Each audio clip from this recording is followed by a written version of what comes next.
আসুন, আমাকে ভোট দিতে হবে এমন কোনো কথা নেই। আপনার ভোট আপনিই দিবেন, যাকে ইচ্ছা আপনিই দিবেন, কিন্তু আমার হাতকে আপনি শক্তিশালী করুন, আমাকে সহযোগিতা করুন, যাতে আমি আপনার ভোটের অধিকার প্রতিষ্ঠা করতে পারি। আমাদের উদ্দেশ্য মানুষের ভোটের অধিকার প্রতিষ্ঠা করা। Take back Bangladesh. সামনে একটা নির্বাচন আছে, তুমি তোমার আব্বু আম্মুকে বলবে যে আঙ্কেলের সাথে আমার কথা হয়েছে, আঙ্কেল বলেছে, আঙ্কেলরা সরকার দায়িত্ব পেলে আঙ্কেল তারেক আঙ্কেলরা এইভাবে আমাদের শিক্ষার ব্যবস্থা করবে। তারপরে তোমার আব্বু আম্মুকে তুমি চেষ্টা করবে, তোমার চাচা চাচি সবাইকে তুমি চেষ্টা করবে কনভিন্স করার জন্য যাতে ধানের শীষে ভোট দেয়। আর যদি আমরা না করি তাহলে পরের বার তুমি আর আমাদেরকে ভোট দিও না, হয়ে গেল। একবার ট্রাই করো। অসংখ্য ধন্যবাদ।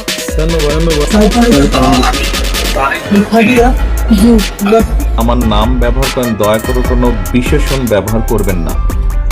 বিষয়টি খুবই এম্বারেসিং, দয়া করে আমার নামের সাথে কোনো বিশেষণ ব্যবহার করবেন না।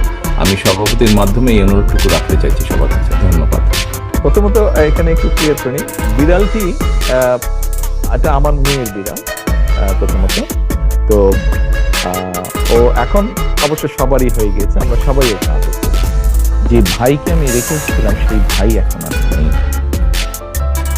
যেই সুস্থ মাকে রেখে এসেছিলাম সেই সুস্থ মা এখন সুস্থ নেই। শুধু অসুস্থ নন, ওনার উপরে মানসিক এবং শারীরিক নির্যাতন করা হয়েছে। দিল্লি নয়, পিন্ডি নয়, নয় অন্য কোন দেশ, সবার আগে বাংলাদেশ। প্রিয় সমাবেশ বলুন, প্রিয় দেশবাসী বলুন, দিল্লি নয়, পিন্ডি নয়, নয় অন্য কোন দেশ, সবার আগে বাংলাদেশ।